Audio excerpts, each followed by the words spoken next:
Assalamualaikum warahmatullahi wabarakatuh. Salah satu syarat hewan kurban itu sah jadi hewan kurban adalah harus selamat dari cacat. Apa yang dimaksud cacat di sini dalam kitab Minhajut Thalibin karangan Imam Nawawi dijelaskan. Wa syartuha salamatun min aibin yanqusu lahman. Syaratnya hewan kurban itu adalah harus selamat dari cacat, yang cacat ini bisa mengurangi kualitas daging, bisa mengurangi daging hewan kurban. Ini yang kemudian menjadikan hewan itu tidak sah dijadikan hewan kurban. Kalau di hadis ada 4 hewan kurban yang tidak sah. Dalam hadis riwayat Imam Nasai dikatakan arba'un la yajuzna. Ada 4 hewan yang tidak bisa dijadikan hewan kurban. 1. Al-aura al-bayyin auruha, hewan yang kemudian buta. Wal maridho al-bayyinu maraduha, hewan yang sakitnya parah yang kelihatan. Wal arja al-bayyin dhul'uha, hewan yang kemudian pincang. Wal kasir allati la tungki, hewan yang sangat kurus yang tidak punya sumsum. Ini 4 hewan yang kemudian ulama sepakat tidak sah dijadikan hewan kurban.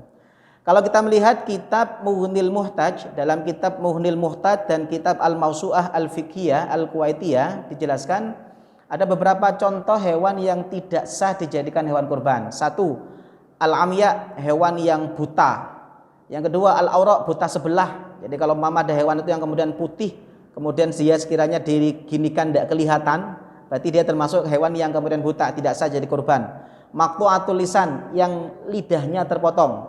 Al-jad'a, hidungnya terpotong. Kemudian maqtu'atul udhun, telinganya terpotong. Tapi kalau telinga kecil kata ulama sah. As-sakka, yang tidak punya telinga atau punya telinga yang dari lahir memang tidak punya. Al-arja, hewan yang pincang. Al-jadma, hewan yang punya kaki 1. Al-jadza, yang kelenjar susunya terpotong. Maqtu'atul aliyah, pantatnya terpotong. Maqtu'atul dhanab, ekornya terpotong. Al-maridhah al-bayyin maraduha, yang sangat sakit. Al-ajfa, yang sangat kurus. Al-jarba, yang kudisannya agak merata. Kemudian yang terakhir adalah al-majnunah, hewan yang gila. Ini hewan-hewan yang tidak sah dijadikan sebagai hewan kurban karena termasuk yang cacat. Nah, hitungan cacat itu kata ulama dihitung sebelum nyembelih. Jadi umpama ada hewan yang sehat diserahkan ke panitia sehat, tapi waktu disembelih kok sakit, punya cacat, maka tidak sah.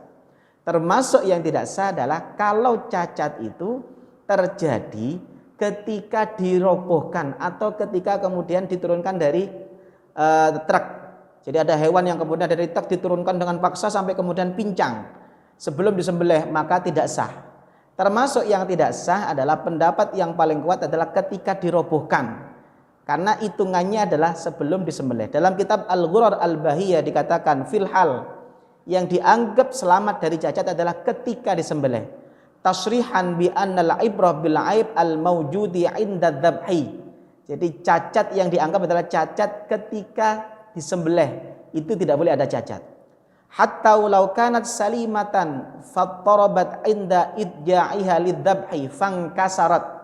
Bahkan beliau mengatakan dalam kitab Al-Ghurar Al-Bahiyah dikatakan sampai andaikan ada kambing, ada sapi, ada unta yang sehat, tapi ketika dirobohkan dia berontak sehingga kemudian dirobohkan paksa sampai kemudian hewan ini pincang sebelum disembelih. Kata beliau, lam tajuz alal asah, pendapat yang paling kuat tidak sah jadi kurban, tidak cukup jadi kurban. Namun khusus untuk yang hewan ketika dia berontak ketika dirobohkan, ada satu pendapat ini yang mungkin kalau kita bisa lihat di pendapat dalam kitab As-Subuki, waqtar subuki ijza'aha. Tapi menurut Imam As-Subuki, hewan yang kemudian pincang gara-gara waktu dirobohkan mau disembelih kemudian dia berontak, kata Imam Subuki sah untuk dijadikan kurban. Ini mungkin bisa jadi solusi bagi teman-teman yang kemudian panitia yang menjadi panitia kurban, yang kemudian sapi itu kemudian ketika dirobohkan berontak sampai kemudian pincang. Ada beberapa cacat, yang cacat ini kata ulama tetap sah dijadikan kurban meskipun makruh. Apa itu? 1. Al-jalha, hewan yang tidak punya tanduk. Dalam kitab Al-Majmu' dikatakan wa yukrahu ayyudhhiya bil jalha. Jalha itu hewan yang tidak punya tanduk. Yang kedua al-asma, hewan yang pembungkus tanduknya pecah. Yang ketiga adalah al-adba, hewan yang tanduknya pecah. Jadi kalau mau ada hewan 2 tanduk gitu yang satunya pecah, itu cacat tapi tidak sampai menjadikan hewan ini tidak sah. Sah tapi makruh. Yang kedua asyarqa, kalau telinga itu dipotong nggak sah. Tapi kalau telinga dilubangi, seperti yang kemudian telinganya ditindes, dikasih kemudian nama, itu sah tapi makruh. Kemudian al-kharqa, hewan yang telinganya robek memanjang. Kalau terpotong tidak sah, tapi kalau robek memanjang itu sah. Lalu bagaimana dengan PMK? Dulu sempat heboh dengan penyakit mulut dan kuku. Dalam fatwa MUI dikatakan PMK ini ada gejala ringan, ada gejala yang sangat berat.